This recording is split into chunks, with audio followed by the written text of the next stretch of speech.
Hello everyone, simply studies চ্যানেলের পক্ষ থেকে তোমাদের সকলকে জানাই স্বাগত। আজকে যে বিষয়টি নিয়ে আলোচনা করব খুবই একটি গুরুত্বপূর্ণ বিষয়, এবং সেই বিষয়টি হলো যে গ্রিন হাউস প্রভাব নিয়ন্ত্রণের উপায়। তো চলো তাহলে এবার শুরু করি।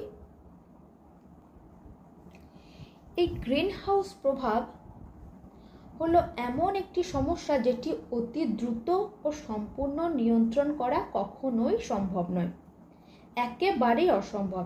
কিন্তু এই সমস্যার কিছুটা হলেও সমাধান আমরা করতে পারি, এবং এই গ্রিন হাউস প্রভাবের জন্য আগামী দিনে যে ভয়াবহ অবস্থা আসতে চলেছে, সেই ভয়াবহ অবস্থা রোধের জন্য কিছু ব্যবস্থা গ্রহণ করা যায়, এবং সেগুলি হলো, প্রথমেই দেখো যে 1 নম্বরে কি আছে, জীবাশ্ম জ্বালানি ব্যবহার হ্রাস।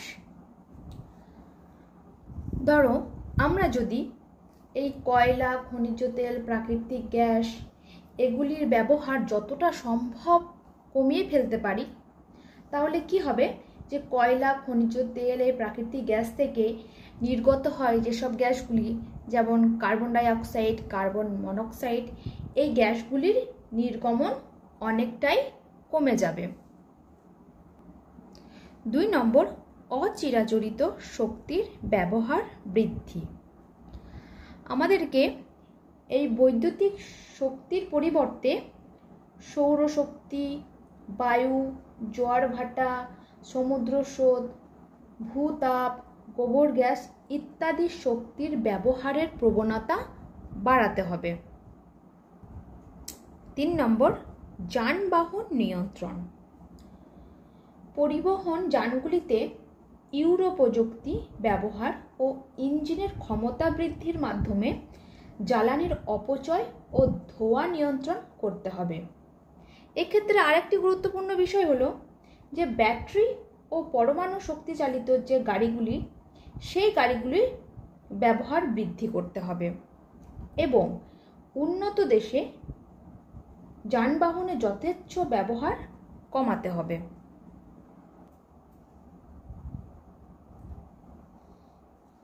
4 নম্বর, মিথেন ও নাইট্রাস অক্সাইড নিয়ন্ত্রণ।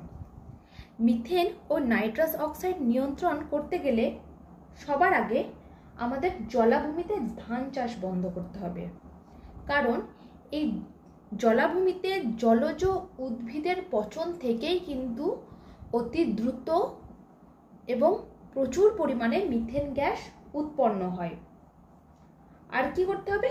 জলাভূমি সংস্কার করতে হবে, নাইট্রোজেন সারের বদলে জৈব সার ব্যবহার করতে হবে, এবং পৌর জৈব আবর্জনা ও মৃত জীবদেহ ও পশুর মলমূত্র সঠিক প্রক্রিয়াকরণ করতে হবে। এই সঠিক প্রক্রিয়াকরণের মাধ্যমেই কিন্তু মিথেন ও নাইট্রাস অক্সাইডের সঞ্চয় বায়ুমণ্ডলে কমাতে হবে। 5 নম্বর, অরণ্য সংরক্ষণ ও সৃজন। এই গ্রিন হাউস প্রভাব নিয়ন্ত্রণ করতে গেলে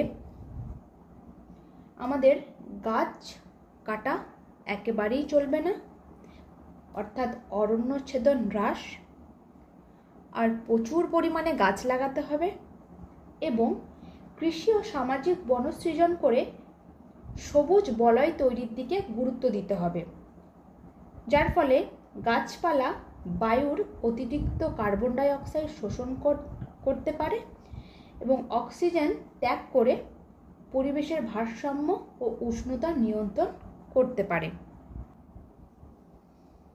6 নম্বর, পরিবেশ শিক্ষা।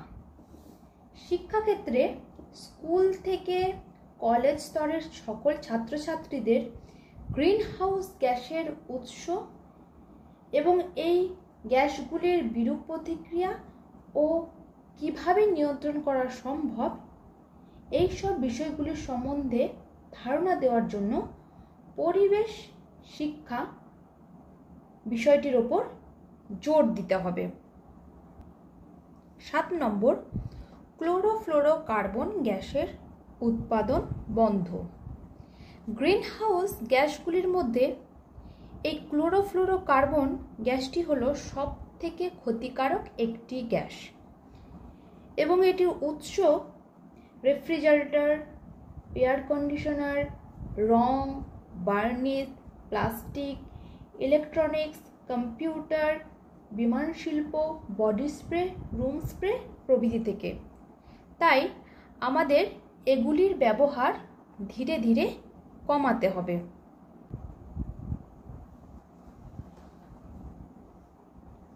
8 নম্বর, জনসচেতনতা বৃদ্ধি। জনগণকে গ্রিনহাউস গ্যাসের ক্ষতিকারক দিকগুলির সম্বন্ধে অবগত ও সচেতন করে তুলতে হবে। কারণ জনগণ সচেতন হলে তবেই কিন্তু সম্ভব এই গ্রিনহাউস প্রভাব নিয়ন্ত্রণ করার। 9 নম্বর, সরকারি নীতি।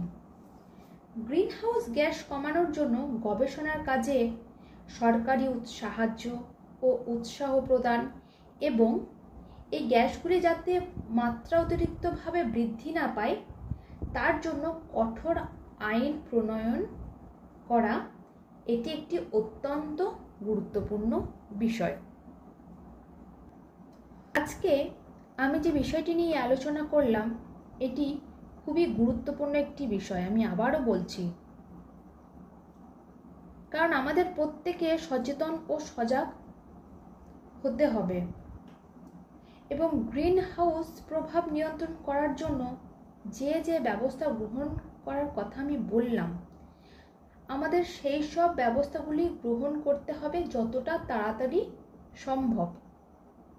কারণ আগামী দিনগুলিতে সবার জীবনে যে ভয়াবহ অবস্থা আসতে চলেছে সেটাকে যেন আমরা রোধ করতে পারি। তাই আমি প্রত্যেককে অনুরোধ করব একটু সচেতন ও সজাগ হওয়ার জন্য। তো এই ছিল আজকের ভিডিওটি ভালো লাগলে অবশ্যই একটি লাইক করো, কমেন্ট করো, সবাইকে শেয়ার করো, আর এই চ্যানেলের প্রথম হয়ে থাকলে চ্যানেলটি সাবস্ক্রাইব করে পাশে থেকো। দেখা হচ্ছে পরের ভিডিওতে নতুন কোনো একটি টপিক নিয়ে। তো তোমরা সবাই ভালো থেকো এবং সুস্থ থেকো।